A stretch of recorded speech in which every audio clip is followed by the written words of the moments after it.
The sun sets over Havana as the sun is also setting for the two aging rulers, Fidel and Raul Castro, who have controlled this country for more than half a century.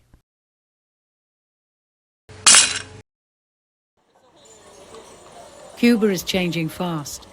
Over 3 million tourists are pouring into the country each year, providing job opportunities for the Cuban people and much needed foreign currency. I am Julie for Virgin Atlantic.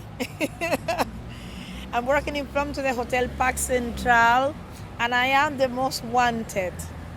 I'm very popular here with the horse and carriage with my convertible car.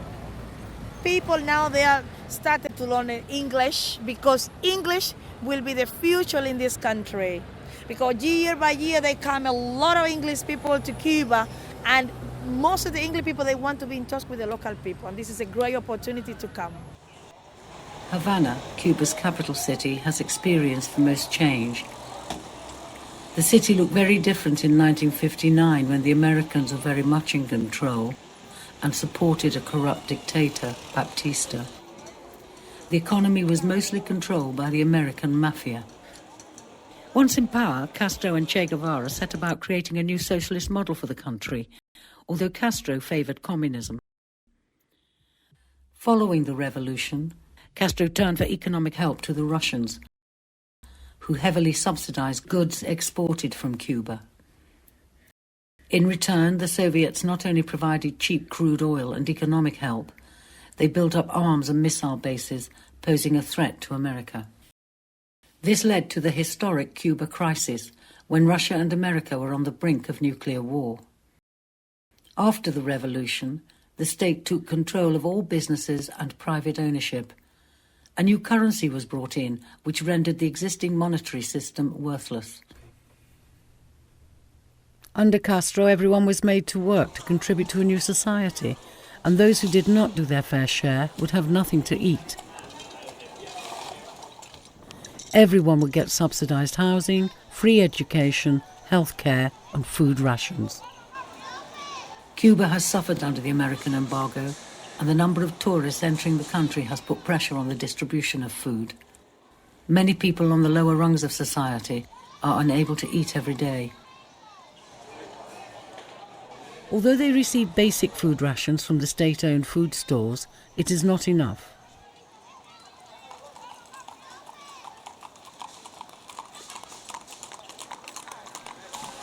Uncultivated land, poor farm machinery, and bad management of the collective farms has led to the food crisis, particularly in Havana, with a population of 2 million. Cuba has to import much of its food supply, up to 70%.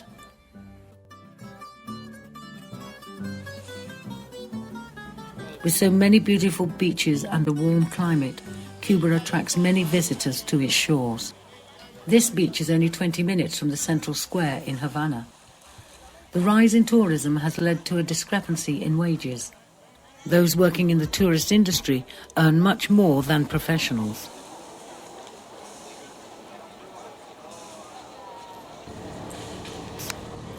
Government pay is 25 Cuban dollars a month for doctors, engineers and teachers, and $8 to $15 a month for manual workers.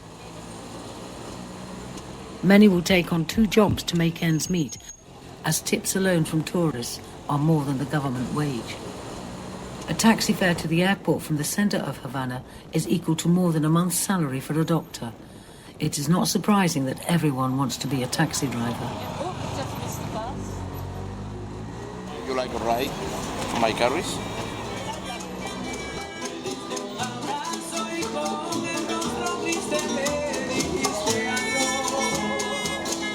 Visitors to Havana are seduced by the music from the bars and the musicians on street corners. in the beautiful 16th and 17th century squares of the old quarter.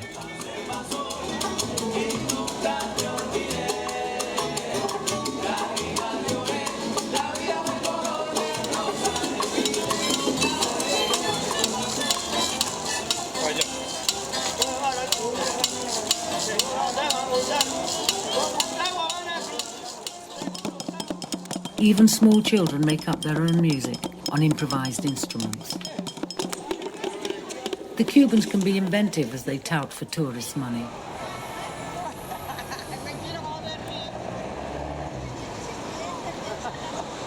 But as a reminder of its politics, the images of Che and Castro are everywhere.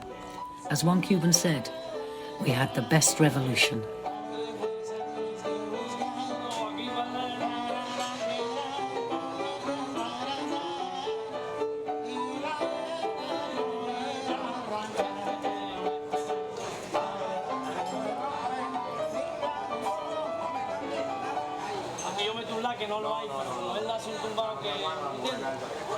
In the old quarter where the tourists mingle, you could imagine yourself in any European city. But step outside a few streets from the Capitolio building and the story is very different. This is a street in Havana on a Sunday morning, a short distance from the tourist area.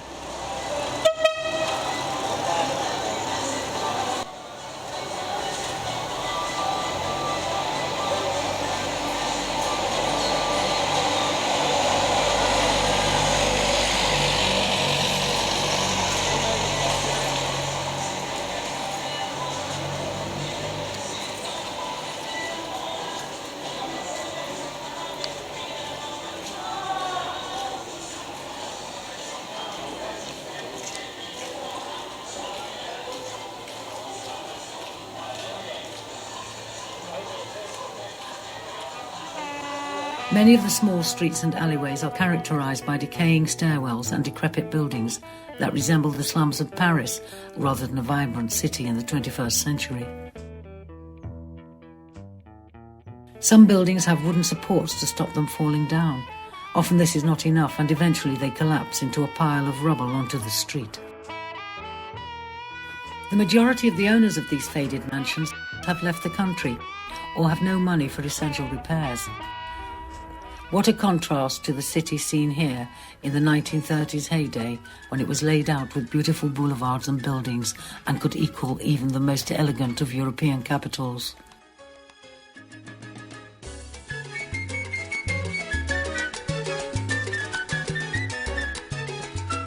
Today, the lack of money and hardship leads to fierce competition of the tourist currency.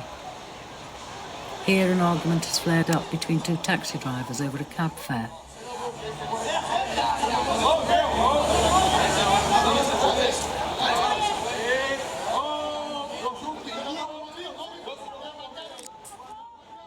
In 1982, the old quarter of Havana was declared a World Heritage Site. The Bacardi Rum building is a magnificent example of Art Deco, and from its rooftop there is a spectacular view of the city. The huge building in front of the capital is empty, but with UNESCO money it will be turned into an impressive luxury hotel, providing many jobs.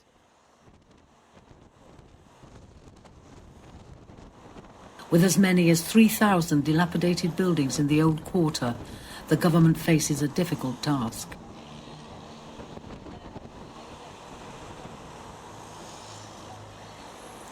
Health and safety is an issue in a country lacking basic materials. These workers are using ropes instead of scaffolding to paint the exterior of this hotel in Central Square. This man lost his legs in an accident on a building site. He was not insured. There is a noticeable number of amputees begging for money, particularly in the popular tourist areas. A choice between 3 years in the Cuban army or 2 years in Angola led many of them to opt for the African continent. One commodity produced in Havana are cigars, made from the finest tobacco leaf and famous all over the world. The Romeo and Juliet cigar factory in a suburb of Havana employs 200 people. They are each expected to make 100 cigars a day for a payout of $15 a month. In recent years, Raul has taken over the dictatorship from his frail brother, Fidel. He has begun to relax the communist grip on the economy by granting licenses to private businesses and reducing the number of people employed by the state. The jobs on the license list include taxi driving, small traders, restaurants and cafes, hotels, casa particulars, that is bed and breakfast, and more bizarrely, a dandy and a palm tree trimmer. 400,000 people have opted to work independently from the state. These small companies are contributing to the wealth through heavy government taxes. Despite this newfound economic freedom, the country is still lacking in a political democratic system. There are no free elections, no civil rights, but recent changes in the migratory laws have allowed Cubans to leave the country without the much detested exit visas, and they can stay longer without losing their residency rights. Cuba has a very repressive society in which political dissent is forbidden. When Castro came to power in 1959, many of the people who'd been involved in Baptista's government and were involved in torture and executions were themselves the targets of retaliation, and many were imprisoned, tortured or shot. The CDR is a network that covers every area of Cuba, and each district is monitored by local branches. As with the communist system, every block and every person is accounted for in individual files available for inspection by the police and secret police. Any known dissident may be followed, harassed or imprisoned for many years. Torture may also take place. Young men and women frustrated by the system look to foreigners as a means of escape from the country. Sex tourism is big business which took hold in the special period, a time in Cuba when the country became virtually destitute following the withdrawal of support from the Soviet Union. Prostitution became a way of life for women from poorer families, and many single mothers have to work on the streets to feed their children. The government have strict rules on prostitution, but the law is not always enforced because the country needs tourists. Cuba attracts men from all over the world, but particularly Canadians, often in their late 50s and 60s, who are looking for a younger partner. These women are supported by the men on a permanent basis and will be their girlfriend when the men visit for a couple of months each year. The women tout for customers at the main hotels that line the boulevards of the Parc Central. The income is the key source of Cuba's economy, and without it the country would suffer from the fall of foreign currency.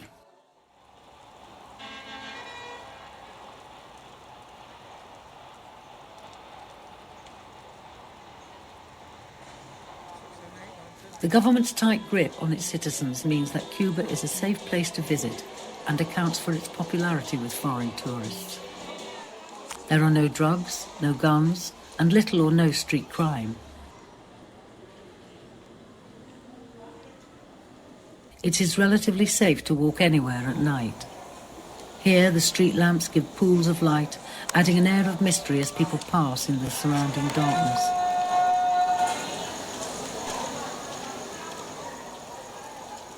In Havana, unexpected encounters can occur on any street corner.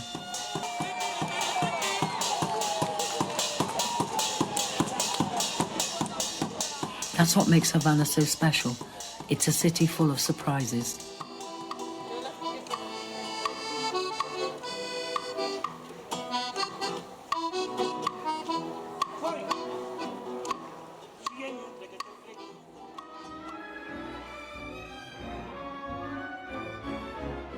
In this highly cultured city, there is evidence of support for the arts from the creators of the revolution.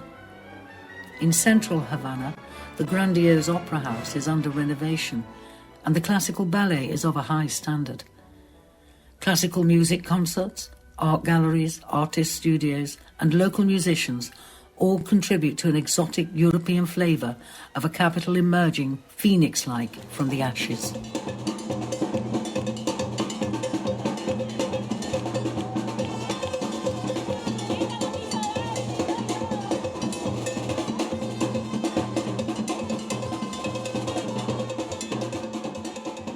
At Christmas, the city comes alive with fiestas, and in the coming years, the Cubans will have much to celebrate as the economy strengthens and the country becomes a leading role player in the Caribbean.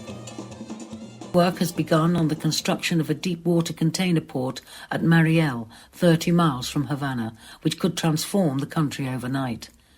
This will become a free trade zone strategically placed in the Gulf of Mexico for ships en route to the Panama Canal.